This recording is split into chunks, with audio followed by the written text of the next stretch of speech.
I wish you could answer me, Mom. Mr. Atkins said he'd fail me if I was even a minute late again. My mom died a year and a half ago. It's like sometimes I can feel her around me. Mom? You have to be very careful.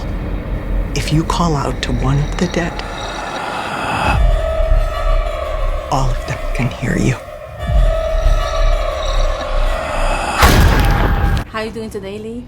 Very well. And hot, right? Yes, this little sweatbox Yeah. of death. Yeah. I want to congratulate you in your debut in this as a director on this movie. How was that for you? It was great. It was actually more fun than I thought it was going to be. I expected a lot more pain, but I realized why everybody wants to be a director, because it's the greatest job in the world in a way. You get to be, you know, the captain of the ship, and you really have a lot of people who are there to make your vision or your idea come to life, which is really humbling actually to watch these experienced technicians bring your ideas to life. Yeah. When you first wrote the Insidious, the first one, you had that in mind that you were going to have chapter 2, chapter 3? No, not at all. I mean, James Wan and I, we never plan ahead. We're far too superstitious to plan ahead, because by virtue of planning ahead, that means you assume that the first film's going to be successful, which we never do. So it's all been a surprise to us. And this time around, because you wrote Saw, and then this time around you play with your own characters, your own timeline and everything else. Did you change anything from the first one for this third one? You know, I wanted it to exist in the world of Insidious. I want the fans to get what they want from the film and what they expect from an Insidious film, but I had to give it my own stamp. So I think in visual ways and my own little ways, I've given it my own stamp. Yeah, you mentioned before working with James. How was that? I mean, it was great. We met a long time ago at film school, and we were in Melbourne, and we just kept hanging out together, always talking about the films we were going to make. And it's amazing to me that I'm sitting here talking to you.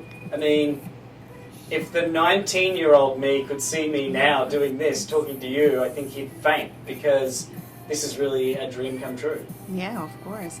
And it's really scary. Yeah. And when you wrote the Insidious chapter 3, did you have Stephanie Scott in mind? I didn't. I'd never met Stephanie before. I'd never heard of her before. I wasn't watching Ant Farm on the Disney Channel. Of course not. So I wasn't aware of her, but the casting director, Terry Taylor, for this film, she told me about Stephanie and how talented she was, and I saw a lot of really great girls for that role of Quinn, very talented young women who really astounded me with their acting talent, and when Stephanie came in, she just really knocked my socks off. She's just an amazing actress, and she's very intuitive, and she shouldn't be so talented this young, but she is. Yeah.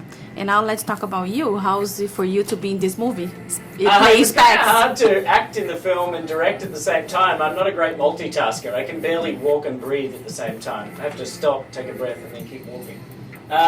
So it was an interesting experience. I think if I directed another film, I might not want to act in it. I might just want to sit back behind the camera for the whole film. Oh, that's awesome. And you working on any new projects right now, or we're gonna wait until June? Yeah, I actually have a few things that I've written that are sort of in various stages.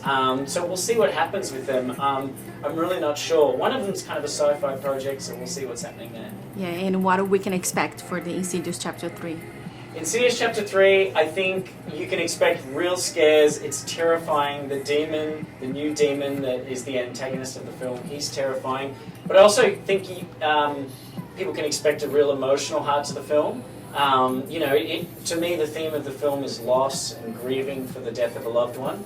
And that's really central to the film. It's not an afterthought. So I think it's kind of a horror tearjerker, if that's a subgenre. Yeah, that's okay. Thank you so much for your time.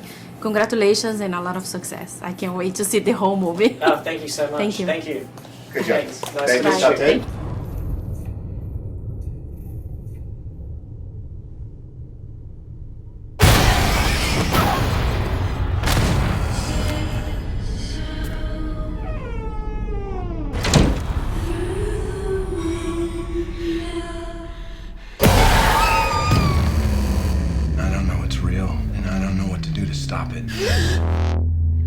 What's happening to me? I had a vision of you. A man who couldn't breathe. This entity is very dangerous.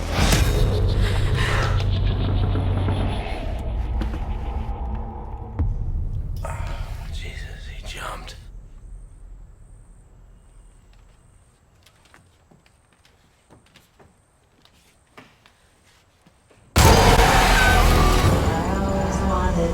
Something's trying to kill her. I'm going to have to go to where it lives.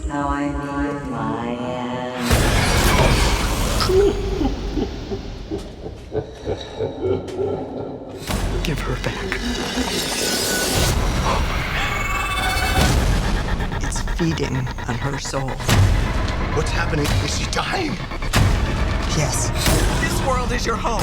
If we don't hurry, it's going to get her. No, bring her back. Bring her back. You said you could bring her back. Yeah, Quinn. I'll be waiting in the dark when the pain finally kills you. No!